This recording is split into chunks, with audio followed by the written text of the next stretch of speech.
As we return to Philly Sports Spotlight, folks, take a look at these.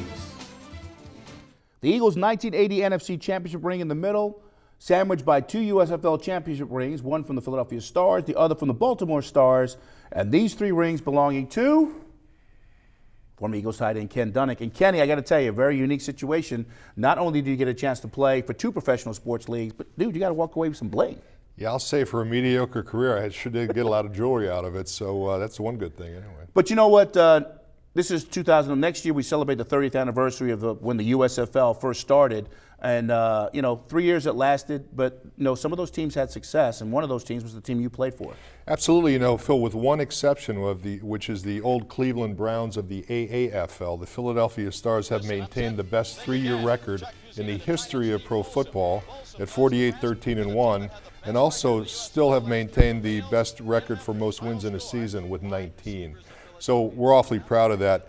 The Stars dominated that league, went to 3 USFL championship games, winning 2 of them, and they didn't do it against the Little Sisters of the Poor. They did it against Hall of Famers like Jim Kelly, Steve Young, Reggie White, Hall of Famers like Herschel Walker, standout players like Herschel Walker, Joe Cribbs, Nate Newton, the likes. So there was great competition in the USFL, but the Stars did dominate that league. As a matter of fact, there were a couple of guys on your team after the Stars folded that went on to play in the National Football League, right? Oh, many went on to play, and of course Kelvin Bryant and Sean Landeta went on to win Super Bowls with their respective teams.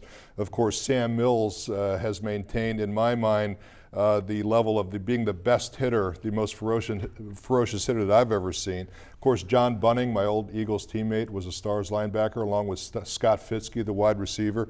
And Chuck Fusina, the All-American quarterback from Penn State, was the Stars QB that led us to 2 titles. And one of the names in there you mentioned, an inspiration to little guys everywhere, Sam Mills, a diminutive linebacker, but played huge when he made the transition into the National Football League. And I think that you got a little something working with him, right? Absolutely. Well, Sam Mills at 5'9", 225 pounds, went on to become a 5-time All-Pro in the NFL in a 10-year career with the Saints and the Panthers. And a few years ago, I negotiated his rights with his agent and his widow, Melanie.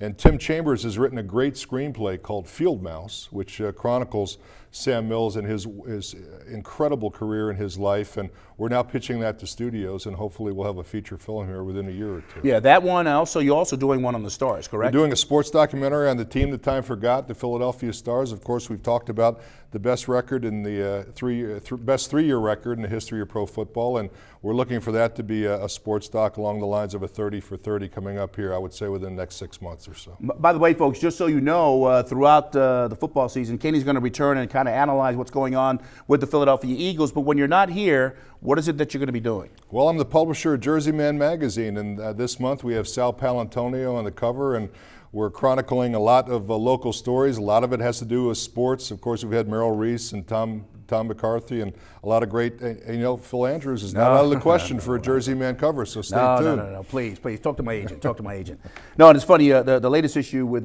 Sal Paolantonio, and actually you have a story in that issue, the team that time forgot. That is the team that you're talking about here today, the USFL's Baltimore and Philadelphia Stars. Just real quick before we go to break, what is it that you want people to know about that team? Well, the team was too good to be forgotten. What we were able to accomplish against the competition that we did, I've made it a lifelong quest of mine to make sure that team gets the recognition it deserves. And I just think it's the right thing to do. And I think once people see the documentary, they'll agree that the Stars were a special group. All right. Ken Dunek, thank you. Looking forward to it. Yeah, that's right. Keep your eye on those Philadelphia Eagles. Hopefully they turn things around. Yeah? Let's hope. Keep our fingers crossed. Okay. All right, folks, when we return, Philly Sports Spotlight goes all out with South Jersey rapper Stevie Wright. That story coming up when we continue. Brick wall, fumble your words, all that slick talk points off.